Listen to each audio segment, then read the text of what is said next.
All right. Our final speaker is another one of our Grecian sisters, Anastasia. And her topic is Be Unstoppable. How to stay focused when life happens. Give it up for Anastasia.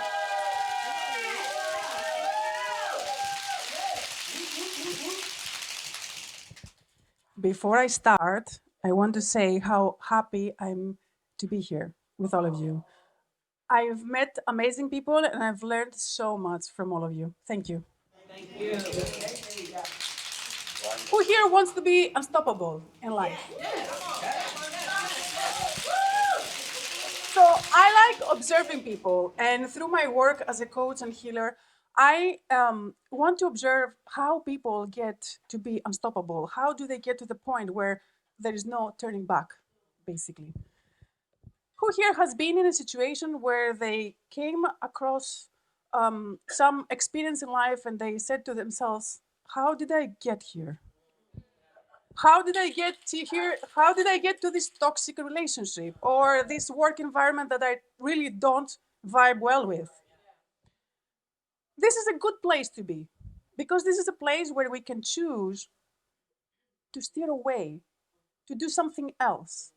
And you would probably agree with me that most people never ask this question. Like not more than 90% of the people around us would never ask this question.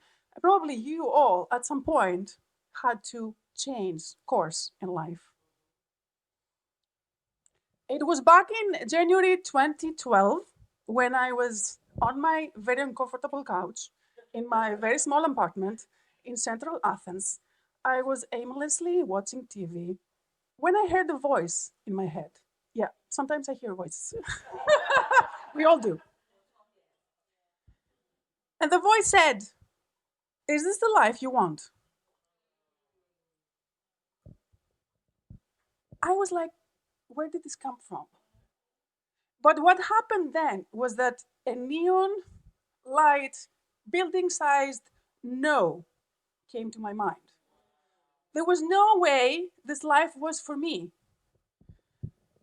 My body was falling apart because I wasn't taking care of myself. I was eating junk food. I was working in the toxic environment. I was working long hours and I was paid promises that I will get paid. I was in a career field that I never vibed well with. I just didn't like it. So when I asked myself, how did I get here? It was very easy for me to answer this question. I got here because I was the good girl. I was the very good student, the best student in my school, and I didn't know what I wanted to do in life. So I went around and asked people. So when people knew that I was a really good student, a good person, all these good things, they said, oh, you will become either a doctor, a lawyer, or an engineer. And out of the three, I chose engineer. A little voice in me said, yes, but I don't like any of these. But then I came from a long line, generational trauma, of people that just did what they had to do, right? So then I said, just a job. I will go do it. They said, do you want a good career? Yes. Do you want good money?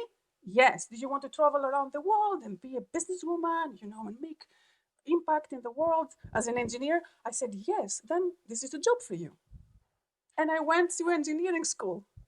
And the first moment I stepped into engineering school, I said, this is not for me. I hated all 5 years of school. I went into doing MBA, 2 years of it. Okay, it was a little bit better, but still not nice for me. But I kept going. So I stood my ground, but it wasn't the correct ground for me. And then I went into working, and I got the first job where I was promised um, getting paid. I didn't. I left. I got the second job. Same thing happened. I was like, okay, there's something wrong with me. I'm the jinx or something, right? So that point January 2012, when I was sitting on my couch and this question came to my mind, I said no and I changed the path. I stepped on a different path right that moment, talking about quantum leaps. From that point and on, I did everything I could. I read all the books. I started meditation. I changed my diet. I went into coaching.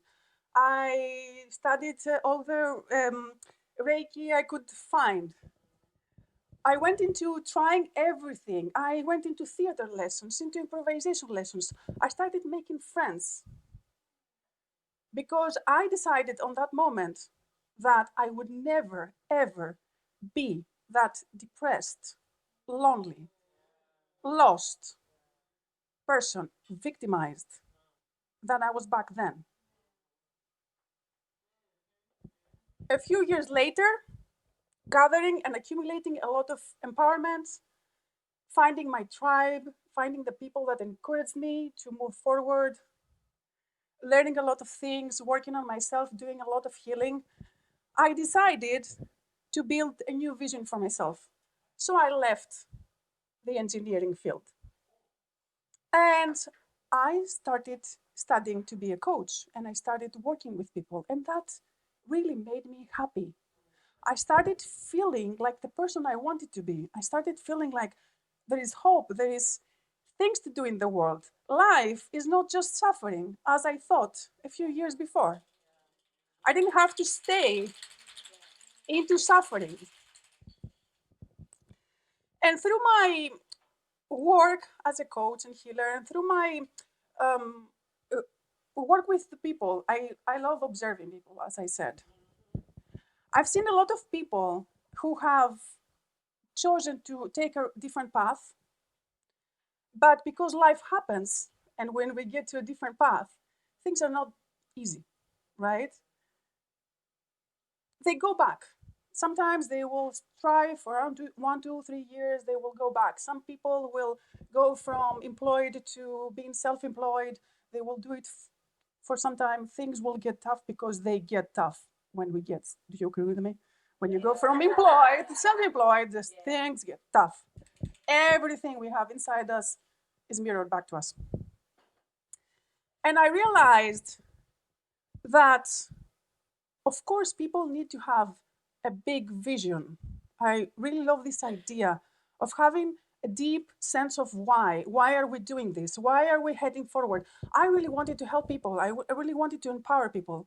I really wanted to, if I could instill a little bit of trust, because I love all human beings. I think all human beings are magnificent, and there is a lot of treasures we can find within us. So if I can steer them inside and help them find their own skills, their own treasures, this is the best thing I can do. I feel amazing. I do it for myself, by the way, because I feel amazing doing this for others, right? And this feeds me and feeds me. So my vision is to help as many people as possible and gets bigger and bigger. But I realized one big thing. A lot of people in my life, throughout my course of changing my career, were scared. Loved ones were scared of what are you doing? You're living a career that's promised to be successful and so good for you. And you studied for 5 years, prestigious university, blah, blah, blah.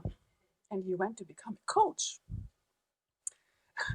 So, out of their love and really big consideration for me, when things got tough, instead of encouraging me, they said, why don't you go back to your job? Why don't you go back to electrical engineering? There's plenty of jobs, maybe not in Greece, abroad. There's plenty of jobs. There's a lot of money in it. But they never consider that I hated it. I really didn't like it. The only moment I liked it was when I was supporting people. I was in customer support at some point. That was the only point I liked. So I realized that at some point in our lives, we have to burn the bridges of who we were. We have to,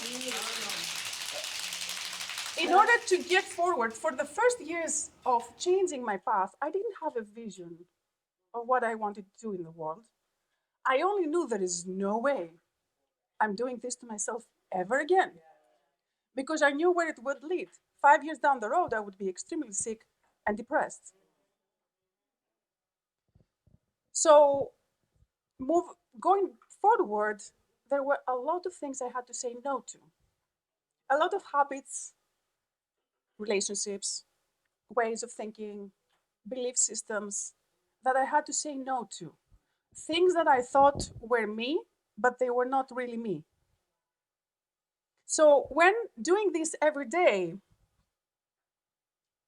what happens is that we have a vision in front of us, but sometimes when things get tough, we sometimes can forget the vision. So when we have closed all the ways to go back, mentally, emotionally, and physically, we cannot. So in my opinion, two things are important for us to remember in order to become unstoppable. To say no to all the things we're not and we will never go back to, and we would never do to ourselves again. Is it a toxic relationship? It can be in all parts of life. It doesn't have to be only in a professional life or a career. I will never be in a situation like that. I had a relationship once where the guy was jealous. That was deadly to me. I couldn't. So I said, there is no way ever again. In the first sign of jealousy, I'm out. It never happened again. Never. And it will never happen. I trust myself. I will never say yes to that. But in order to say a strong yes to my vision of what I want in my professional and personal life, my health, I have to also say very strong no's to what I don't want. So imagine doing that every day, where you basically create a clearer, stronger, more rigid path that has very specific things you can do. Because then sometimes too many options are not good. When we get clear, we have a very strong path forward. We know what we want, we know what we don't want, we know who we are, we know where we're going, we know what we're not ever going to do. And this to me is what keeps me unstoppable, because life happens and will keep happening. A lot of things can go wrong. Businesses can go up and down all the time. Sometimes it just doesn't work the way we want it to. Even if we plan it very well, it doesn't turn out the way we want it. How do we keep going? A big vision and a lot of big no's.